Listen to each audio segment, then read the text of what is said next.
Bonjour à tous. Aujourd'hui, je vais vous raconter l'histoire du fermier qui donne l'aumône. C'est l'histoire d'un agriculteur à la campagne. Ce fermier est un homme très modeste, sa vie est très pauvre. Il travaillait dur et assidûment, mais ça n'a pas évolué. Un jour, il s'est interrogé sur sa situation, mais il ne pouvait pas expliquer pourquoi, malgré de nombreuses années de dur labeur, il ne s'en sortait toujours pas. Puis, il s'est mis en route et est allé rencontrer un maître zen pour lui poser des questions. Après que le maître zen ait écouté son explication, le fermier lui a demandé pourquoi il était toujours aussi pauvre. Le maître zen a beaucoup ri et a dit que les gens riches ont des bénédictions et deviennent riches. Les gens sont bénis, puis les gens sont riches. Comme vous n'êtes pas béni, vous n'êtes pas riche. Après avoir entendu cela, cet homme a également eu une petite réflexion et a dit « Comment puis-je être béni ?» C'est ce que disait le maître zen. Les bénédictions des gens viennent de leurs aumônes. Le fermier a réfléchi de nouveau un moment et a dit qu'il était trop pauvre et qu'il n'avait même pas assez à manger. Alors, comment pourrait-il donner l'aumône? Mais le maître zen a dit que seul le don peut créer des bénédictions.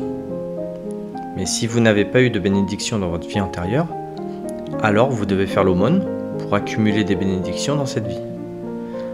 Donc, si vous ne donnez pas l'aumône pour créer des bénédictions, si vous n'accumulez pas de bénédictions, alors vous êtes pauvre. Si vous êtes pauvre, alors vous n'avez pas d'argent pour faire l'aumône. Si vous ne faites pas l'aumône, alors vous n'avez pas de bénédiction. Et si vous n'avez pas de bénédiction, alors vous restez pauvre. Après avoir écouté les paroles du fermier, le maître zen a beaucoup ri. Le maître zen dit au fermier « Parce qu'il croit à l'aumône, il n'utilise que l'argent. Si vous comprenez que l'aumône humaine n'est pas seulement de l'argent, alors il vous suffit de faire ces 7 aumônes et votre personne sera bénie. » Après cela, le maître zen a dit que ces 7 aumônes sont importantes dans la vie du fermier. Je vais vous partager l'histoire de ces 7 aumônes.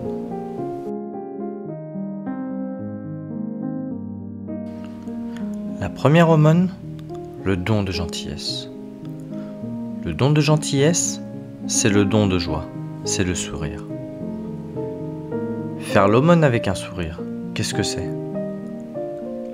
Les paroles ne peuvent pas changer le visage, mais elles peuvent changer le sourire. À ce moment-là, vous ne pouvez pas changer de visage, mais vous avez le droit de changer de sourire. Pour la physionomie, si les lèvres d'une personne tombent, elle ne peut pas gagner beaucoup d'argent. Celui qui fait la moue n'a pas d'argent qui tombe. Celui qui sourit a de l'argent plus facilement. Il faut pratiquer le sourire de milliardaire. Il n'y a rien de plus simple que d'accumuler les bénédictions des sourires humains. Il y avait un enfant qui disait « Maman, tu es si belle aujourd'hui. Pas une mère normale. Maman est si belle. Elle est vraiment belle. Alors, pourquoi maman est-elle si belle? Parce qu'aujourd'hui, maman souriait, alors que d'habitude, elle ne souriait pas du tout. »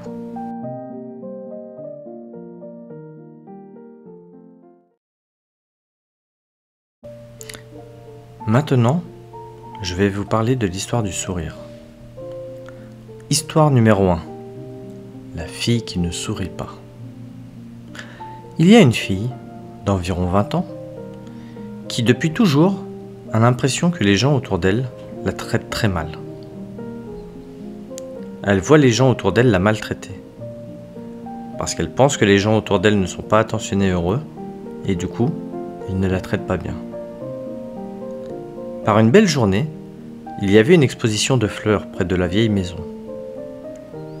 Puis, lorsque cette exposition de fleurs a eu lieu, elle a commencé à venir voir l'exposition. Elle s'exclama « Oh mon Dieu, j'ai vu ce pot de fleurs avec tant de belles fleurs fleurir tellement. » Puis, elle a demandé au patron Patron, pouvez-vous m'offrir une fleur? Le patron accepta et lui offra une fleur. Finalement, elle coupa la fleur, puis la mise dans ses cheveux. Et si on me voyait porter naturellement une fleur dans les cheveux? Soudain, la jeune fille sentit que la fleur qu'elle portait était étrangement belle. Après cela, la femme décida de rentrer rapidement chez elle pour voir à quel point elle était belle. Mais une chose étrange se passa.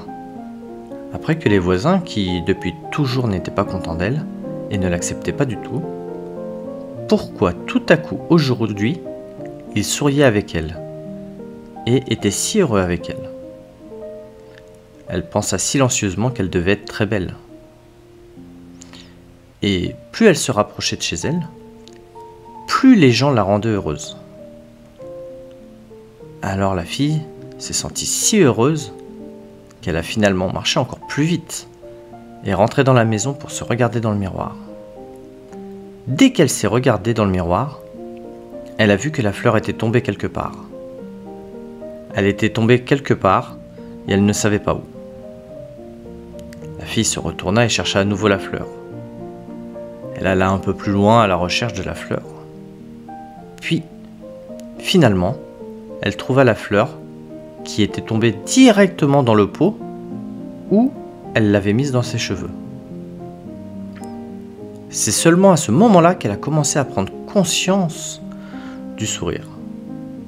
Elle a alors réalisé que, depuis le moment où elle a mis la fleur sur son oreille, jusqu'au moment où elle est partie, les gens lui souriaient. Elle se dit: pourquoi les gens me souriaient-ils joyeusement? Pourtant, je n'étais pas si belle. Puis, elle s'est rendue compte qu'elle souriait joyeusement à tout le monde de manière proactive. Alors, les gens lui souriaient joyeusement en retour. Après que la jeune fille s'en soit rendue compte, elle a changé sa vie. Parce qu'elle a réalisé que si elle était proactive et heureuse avec les autres, alors les autres seraient heureux avec elle et cela changerait sa vie plus tard. Ce sont des histoires de sourire qui peuvent changer l'avenir des gens.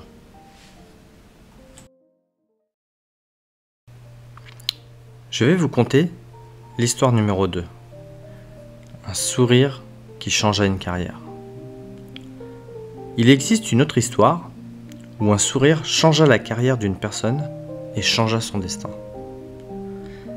Cette personne pratiquait l'athlétisme et elle était également connue comme l'une des plus grandes athlètes. Il a donc eu cette pensée: si je finis par me retirer de ce sport d'athlétisme, je devrais choisir un métier, car la durée d'une carrière en athlétisme n'est pas très longue. Alors, quelle spécialité dois-je choisir? Vu que je suis célèbre, si je choisis le secteur de l'assurance, je suis sûr que je peux me développer. Puis, il a commencé à postuler pour rejoindre la compagnie d'assurance la plus prestigieuse d'Amérique à l'époque. Dès qu'il a postulé, il a pu aller directement rencontrer le directeur, vu qu'il était célèbre. Il voulait donc que ce directeur le prenne directement. Le directeur a vu cet homme et lui a dit: « Ok, je n'ai pas beaucoup de temps, mais je vous soutiendrai quand même. »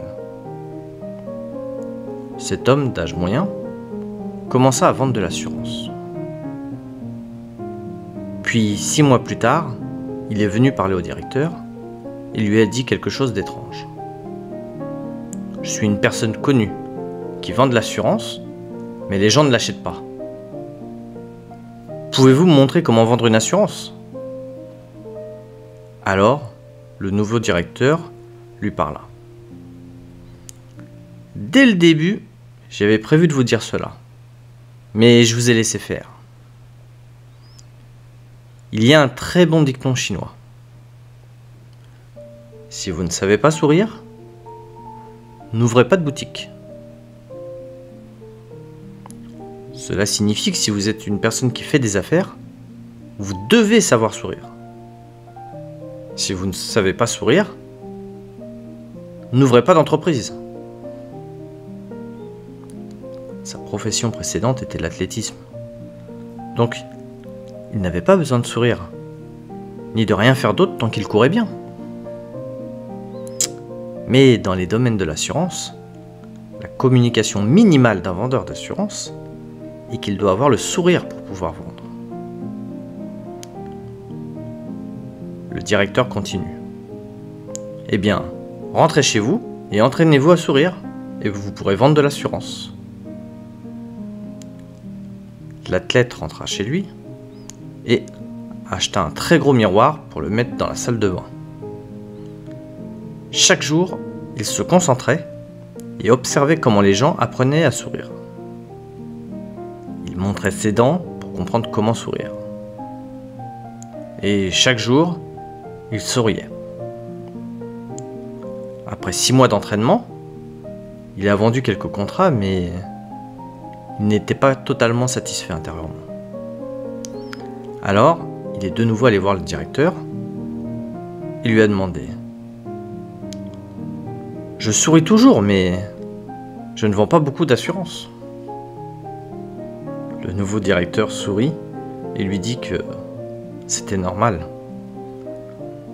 Vous souriez, mais il vous manque un sourire sincère. Maintenant, laissez-moi vous montrer quelque chose. Faites la même chose tous les matins. Vous allez au parc et vous observez les petits enfants qui jouent et vous les regardez rire. S'il vous plaît, revenez me voir le mois prochain après avoir fait cela. Puis, pendant un mois, cette personne observa des enfants rire. Soudain, lors d'une belle journée, il observa les enfants et comprit que, quand ils rient, leur chair se contracte. On voit que presque tout dans la vie peut faire rire les enfants. Puis, il a vu que c'est très simple dans la vie. Le mot le plus simple dans la vie peut aussi faire sourire. À partir d'une seule phrase ou une seule action, les enfants peuvent rire. Puis, le sourire d'un enfant s'est révélé à ses yeux. Le sourire avait de la sincérité sur son visage. Et finalement, il a compris. Après cela, il est rentré chez lui et a compris qu'il devait retrouver sa joie de vie. Et retrouver son vieux sourire d'enfant. Puis, environ 6 mois, 1 an plus tard, cette personne s'est développée et est devenue le meilleur employé de la plus grande compagnie d'assurance d'Amérique à cette époque. Cette histoire est une histoire vraie, racontée par une personne dans un article. C'est une personne qui utilise un sourire pour changer le destin de sa carrière. Maintenant, je vais vous parler de l'histoire numéro 3. Le sourire qui change le statut de la nation. Il y avait un roi dans un pays qui, chaque fois qu'il rencontrait ses courtisans pour donner un avis, les courtisans avaient très peur de communiquer avec ce roi. Après de nombreuses années passées là, il s'est questionné et a demandé à l'enseignant national: « Professeur national, maintenant, je veux que l'atmosphère de la cour change un peu, pour que chacun puisse donner son avis avec audace, et en même temps que cela crée une atmosphère paisible lors de la réunion de la cour royale. » Le maître national répondit d'accord, mais que Sa Majesté devra faire quelque chose en retour.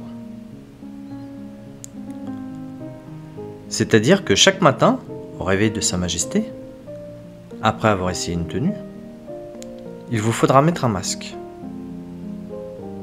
Mettez le masque, puis asseyez-vous devant ce miroir pendant environ 5 minutes. Ensuite, allez à la cour. Si vous faites cela pendant environ 3 mois, votre majesté verra votre résultat. Le roi commença. Le matin, il se réveilla et les concubines prirent soin de lui, puis lui mirent le masque. L'enseignant national avait fait sculpter le masque pour qu'il ressemble exactement au roi, rien d'autre. Personne ne pouvait faire l'indistinction. La seule différence est un petit sourire.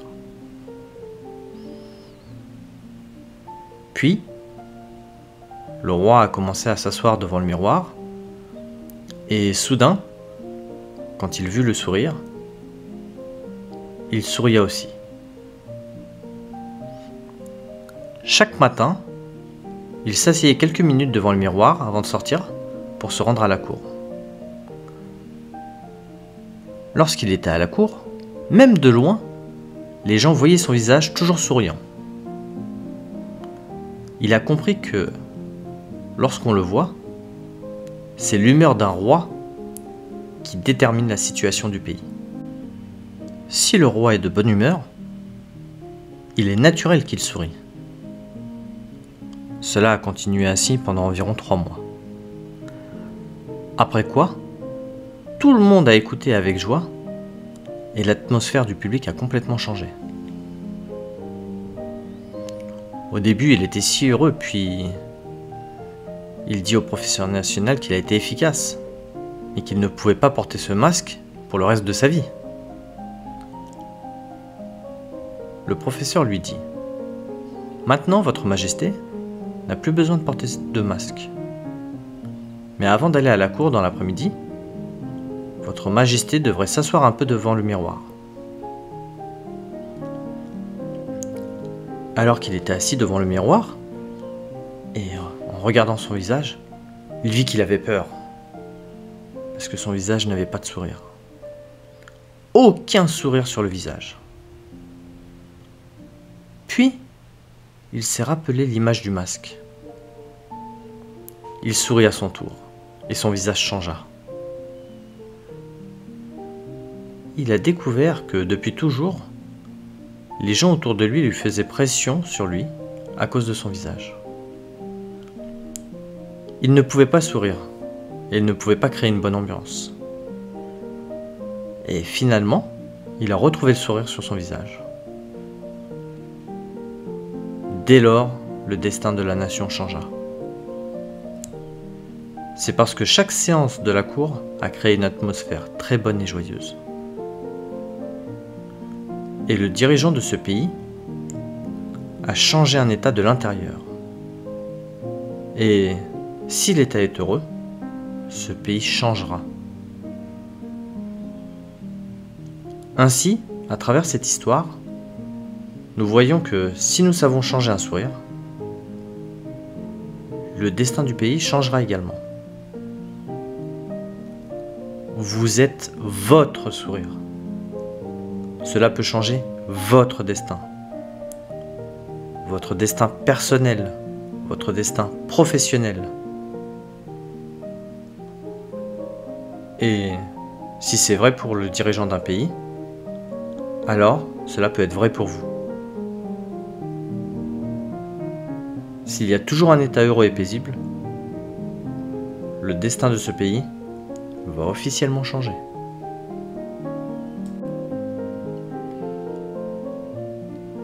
La première aumône est terminée. À travers ces 3 histoires, j'ai voulu vous montrer que le sourire est une aumône très importante. Dorénavant, si vous cherchez votre sourire, j'espère que vous vous rappellerez ces 3 histoires et qu'elles vous redonneront le sourire naturel et apporteront du bonheur dans votre vie. Je vous remercie pour votre écoute. Je vous donne rendez-vous pour un prochain podcast sur la 2e aumône. Encore merci. Et surtout, n'oubliez pas de sourire à la vie.